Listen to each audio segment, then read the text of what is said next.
and below the work area. Or in today's case, I guess 5'2", because I'm growing. Alright, second round, we're talking excessively or talking on your cell phone. Just because I can't hear myself think that people are can't listen. And lastly, of course, no smoking on the bus. Even if it is prescription, save it for the park tour, not here. So these cables are 660 volts of electricity. They run our bus system. Our buses are electric. We have some that are hybrid. Then we have the BART system. The BART is an underground subway that goes underneath the water of the bay. The left side of the bus, walk red. This is the Indiana Jones portion.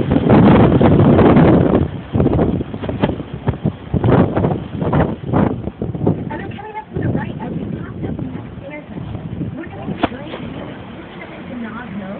The Nob Hill is after the Welsh Fog. They used to build castles on the top of it. And running through the California Street cable car, and you're dead around cable car, think of that one. It does have a shorter line.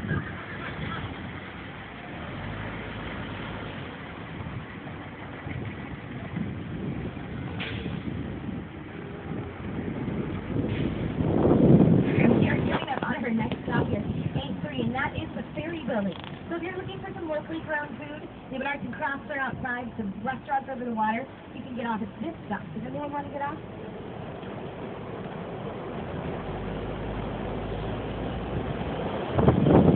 All right, looks like we have no one getting off. Where we're on right now, over 7 degrees in 1904 earthquake. Well, you know what big sense of like, well, it's very well. That's how it worked in the 1989 earthquake, and they replaced it with a recording.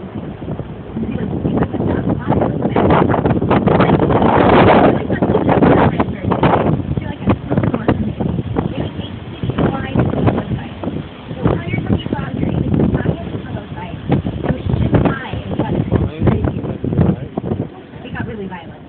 Especially me, I have sneezes on the top of it. Right. It's like, please don't hit me with that. So the 1906 earthquake happened. All of the gas lines, the water lines, and the electric lines on this side of the city broke. After the fire, we burned for 3 days straight. Very few buildings survived, and only 2 on the waterfront. The one was the ferry building, and the other one, the Audible building. So it's coming on our right. This building across the way with the blue awning. This was a whiskey warehouse, and the owner of the warehouse, he said, to anyone who comes to save my building, I'll give you 2 pints of whiskey, and I'll do it the entire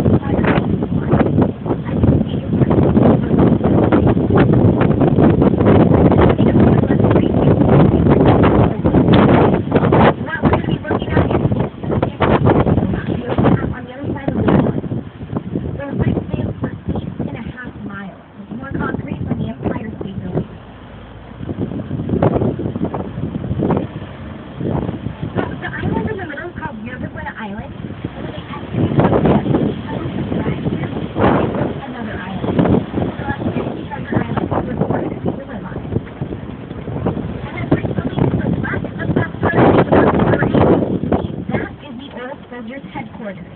They say the entire building still smelled of coffee, the beans that were ingrained into the bricks. And coming up to our left, the tallest skyscraper we can find, the one with the oval top. But this is a pretty fascinating building. The top of it is full of 2 giant tanks of water, 180,000 gallons. In case of an earthquake, this water is going to slosh back and forth. It's going to keep this building waving in the air and hopefully keep it gone. There on the left. Oh, no.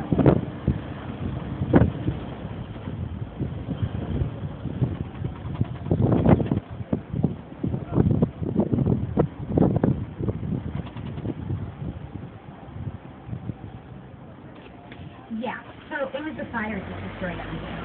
On this side of the city, but not the west side. So this side of the city, they dynamited all the houses on Van Ness Street, and that's what stopped the fire from crossing the line.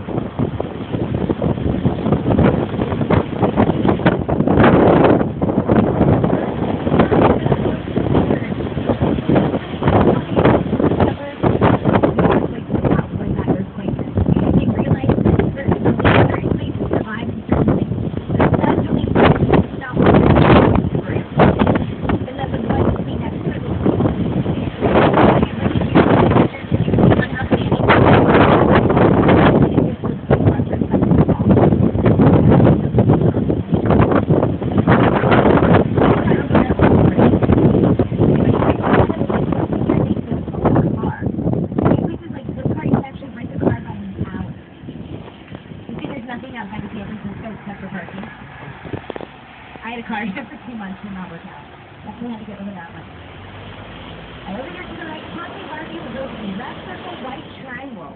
So this university owns more property than anyone. 3% of the city is owned by them. Catholic Church, they were in need. Kathy Worth and saw it as a challenge. They went and bought 2 churches.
Anyone getting off at the Weston, the A4 stop, there's a few museums in this area. San Francisco MoMA, there's also the Jewish Contemporary Museum. Alright, no one getting off good. Real quick to the left, you'll see that building that looks like a jukebox. That's the Marriott Hotel, and it opened within the same 24 hours as the 1989 earthquake. So everything in the bar upstairs broke except for one martini glass. Now, what's the likeliness? You can go to the top of that hotel, and there's a bar called the Viewing Room. It's called the Viewing Room for a reason. So amazing views of downtown from the top of that. So this building right in front of us is one of the ones that survived the earthquake. You can see they built the other buildings around it. That was built in 1900.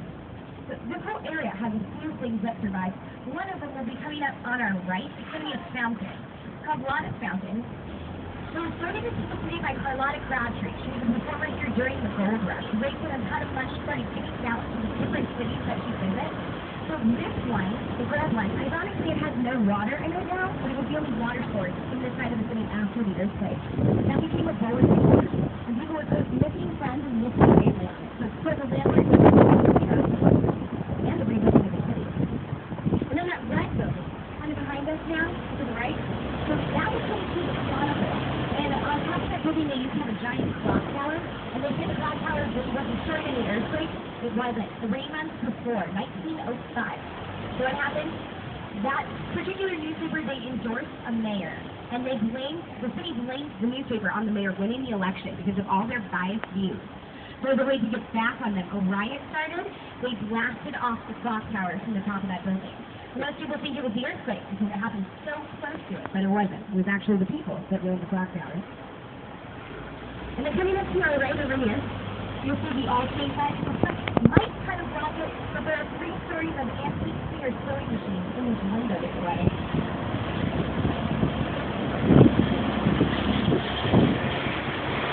And then on the left, you'll see the market apartment store, the city of Paris. So we are coming up on Union Square here. So this is the shopping mecca of San Francisco. Also at 10:30, this is where the bartender is going to be departing from.